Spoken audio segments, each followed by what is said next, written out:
Implementing rolling forecasts. There's one sure way to kill rolling forecasts. Have people think it's like budgeting, but must happen more quickly and more frequently. Nothing is further from the truth. This lesson will cover best practices for implementing rolling forecasts. Certain types of companies are better positioned for a successful implementation. They are companies in volatile and uncertain markets, companies comfortable with constant change and growth, companies frustrated with outdated planning information, companies that have investor pressure for frequent, accurate forecasts, companies with a variety of management processes for resource allocation, performance management, and KPI tracking. These types of companies are most hindered by traditional budgeting. They also have other processes in place to supplement rolling forecasts, especially if traditional budgeting is discontinued. Some of these items may need to be put into place or strengthened before implementing rolling forecasts. Company cultures resistant to change may require slower implementations. The first step is explaining why rolling forecasts would improve business management and performance. Many people are likely well aware of the weaknesses of current processes. If this includes a traditional budget, these weaknesses includes a major time and energy commitment to create a budget. Budgets are quickly obsolete.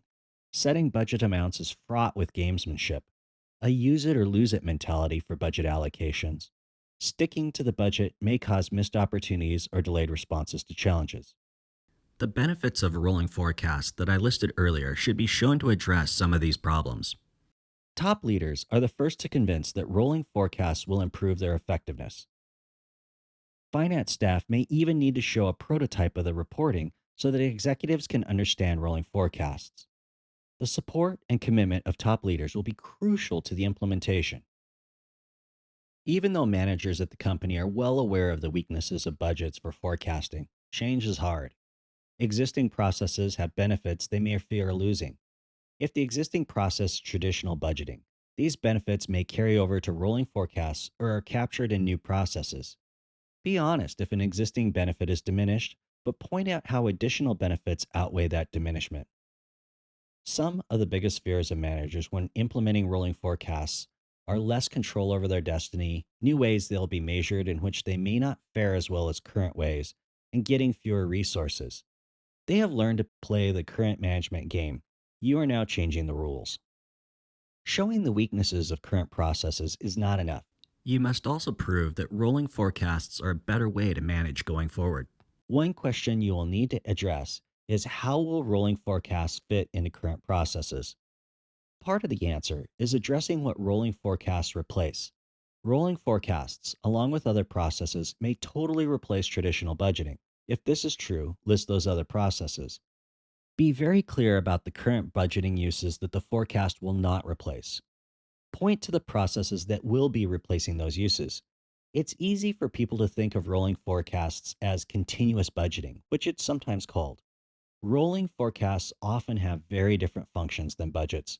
The more forecasts are seen as replacing all the purposes of the budget, the more the forecasts will be subject to traditional gamesmanship. When managers ask about how rolling forecasts fit with the current processes, they may really be asking if it's just one more thing overworked managers need to do. Be honest if it is. Try hard to find something managers can quit doing to free up time for rolling forecasts. If you're doing a phased or parallel rollout, they will be doing forecasts and current processes for at least some period of time. Those processes may never go away if forecasting is being layered on. Either way, you will need to provide your best estimate of the time rolling forecasts will take once implemented. Another question staff may have is, what will a rolling forecast be used for? One potential assumption of staff is that it will be used for the same thing as budgets. Many of the answers to this question were covered in the lesson on budgets versus forecasts and the lesson on performance management. One of these is selecting capital expenditure investments. Rolling forecasts should not be directly used for this. Forecasts may show estimates of the company's future capacity for capital expenditures, but the approval and queuing of these projects should be managed via other processes. The impacts of these investments do need to be layered into the forecast, though. Build the model so they can be easily added, removed, or moved to different times. Another assumption may be that it will be used to set staffing levels. Once again, This should not be the case. Staffing may be set via other processes like operation staffing models, traditional budgeting, or varied to target levels of sales and production. Another assumption is that forecasts will be used to set performance targets for incentive compensation and performance reviews. Once again, these should be set in separate discussions and processes other than rolling forecasts. This is a key tenet of rolling forecasts to protect the forecast's integrity and accuracy. Rolling forecasts may entail an aspect of performance management. Managers may be assessed on the accuracy of their forecasts. And no one is perfect, but driver predictions should not be consistently wildly off. They should also not show a consistent bias above or below actual amounts. A manager's job isn't to achieve or exceed a forecast. Their job is to give their best guesses of the outcomes. This may reduce the temptation to pack capital expenditures or staffing. After a forecast leader has shot down all these misconceptions about the uses of rolling forecasts, managers may be left wondering what rolling forecasts are used for. Rolling forecasts are optimized to provide timely and accurate projections of key drivers and the financial outcomes of those drivers. It provides better cash flow and financial forecasts. Specifically, rolling forecasts are very useful for cash flow management, tax planning, capital planning, and investor guidance. I listed many of the benefits of rolling forecasts in the first lesson of this course. Even if managers buy into the long term benefits, they may dread the short term pain. All implementations take time and come with unexpected bumps in the road. The overall process is explained later in this lesson. Some key things to communicate are: it will be gradually rolled out, it will go through testing before it replaces key processes or is rolled out to more parts of the company, and managers will have finance assistance throughout the rollout. This means that finance will need to build out the details of the rollout as outlined in this lesson. Key parts of this will need to be communicated to managers. Schedule it into their workload to dedicate the time for successful implementation. Train managers through the process or work with the training department to build and lead the training, and be available for questions. In the next few slides, I'll go through a list of forecast parameters that must be determined. Decisions on these parameters will determine what information needs to be gathered and who will need to be included in the implementation. Determining the drivers is the biggest decision in terms of forecast accuracy. I covered much about drivers in a prior lesson, so I won't cover it again here. In terms of implementation, start with revenue drivers and then move to cost drivers. Revenue drivers tend to impact many revenue and expense amounts. There may be dependencies between drivers. For example, sales staff may need to set their drivers before production and operations staff can set some of their drivers. Every handoff of information from one group to another increases the forecast development time and complexity. If at all possible, see if production amounts can be set to sales drivers rather than their own drivers. Frequency refers to how often the forecast is updated. A popular choice is quarterly, but some companies may choose monthly reforecasts. As noted earlier, you may want to forecast more frequently if your business environment is highly uncertain or volatile. Increasing the frequency of forecasting will likely require increasing reporting of efficiency. That efficiency can be gained with automation and or reducing the model complexity, especially by reducing the amount of driver information that needs to be gathered. You may choose to reforecast at different intervals during the implementation than once the rolling forecasts are fully in production. I refer to production as the stage when the process development is done. Rolling forecasts are then periodically created and distributed according to procedures that rarely materially change. You can decide to increase or decrease the frequency during the implementation period.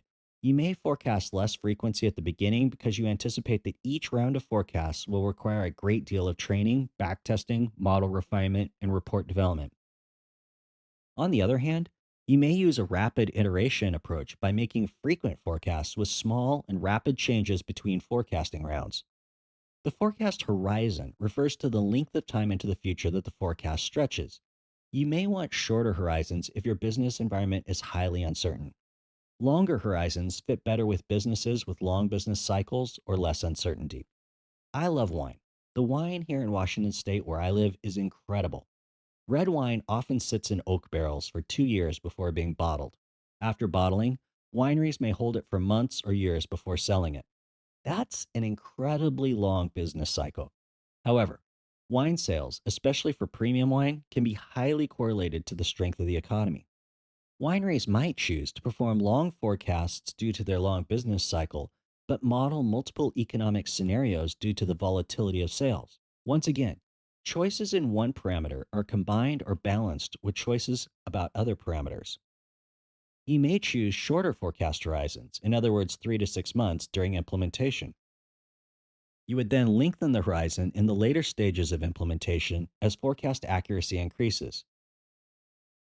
Will forecast report rows be general ledger accounts, financial statement line items, higher level than financial statement line items? Forecasts can generally be made at highly summarized levels versus detailed budgets. Push back against complexity. Ruthlessly focus on only enough drivers to provide acceptable accuracy for decisions. That level lies on a continuum of analytical accuracy and timeliness, which I discussed earlier. At what organization level will rolling forecasts be developed? Departments and divisions? Product groups? Company only? Forecasts are often used for cash flow, tax, and capital expenditures planning. Different companies do this at different levels of the organization. Tax differences between states or countries could require forecasts for each of these. Highly centralized companies with a top down management style might tend toward only forecasts at the company level. Companies with decentralized management processes would develop rolling forecasts at multiple organization levels. Each organization level can choose its own forecast parameters, subject to coordination with the company level forecasts. For example, new product groups in dynamic markets may forecast more frequently than done at the company level. What statements will be forecast? Income statement, balance sheet, cash flow statement? Many balance sheet and cash flow items may not be driver driven. For example, investing and financing activities are management decisions with large implications for the balance sheet and cash flows. You will need to identify ways to gather these items. Each statement will require its own variance reporting and testing. Thus, each additional statement adds complexity, but the interaction between them may require all three to be forecast. The balance sheet may drive some income statement items. When I was in banking, we budgeted balance sheets, and the income statement was calculated from those balance sheets. After the parameters are set up, it's time to start gathering data. Decide the input process if you're using a bottom up gathering of inputs. Here are some pros and cons of bottom up data collection.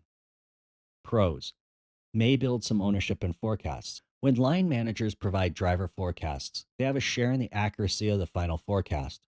It's not finance's forecast that they can completely disown. Captures future changes that aren't reflected in past historical trends or relationships. Financial staff have a limited view of business operations. We look at numbers and then intuit the actual events that led to them. Managers throughout the company are much more aware of what's happening to drive the numbers and how those drivers may trend in the future. And now some cons. I've mentioned earlier that process dependencies create time and complexity. It's easy and fast for a small group of people to make a company level forecast. The improved accuracy noted in the pros above comes at an efficiency cost. They may be less accurate.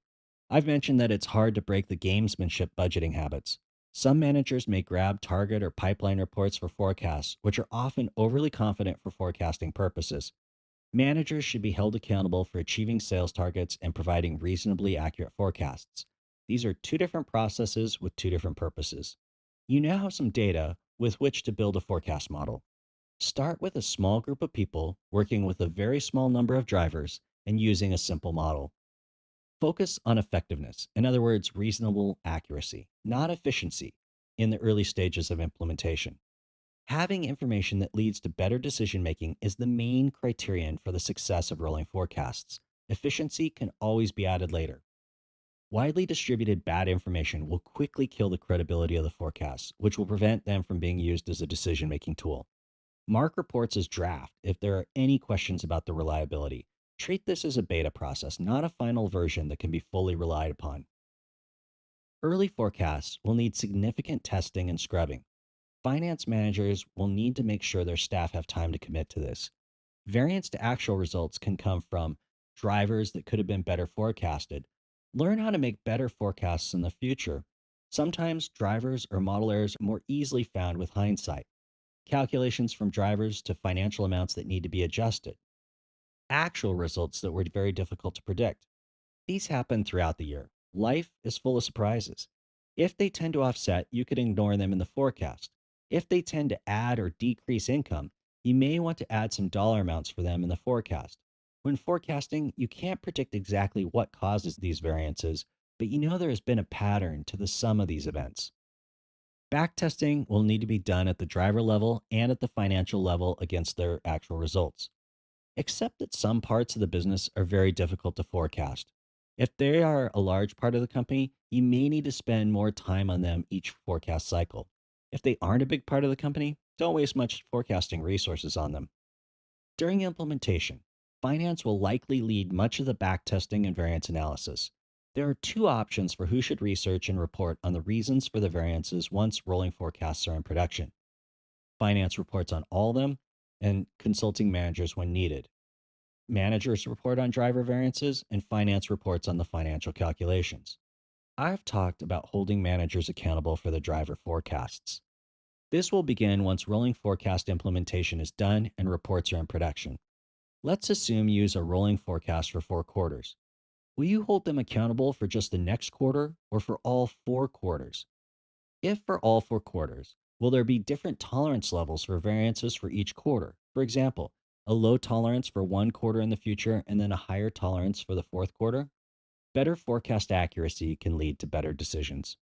Scenario and sensitivity analysis isn't about what will happen if the forecast is incorrect.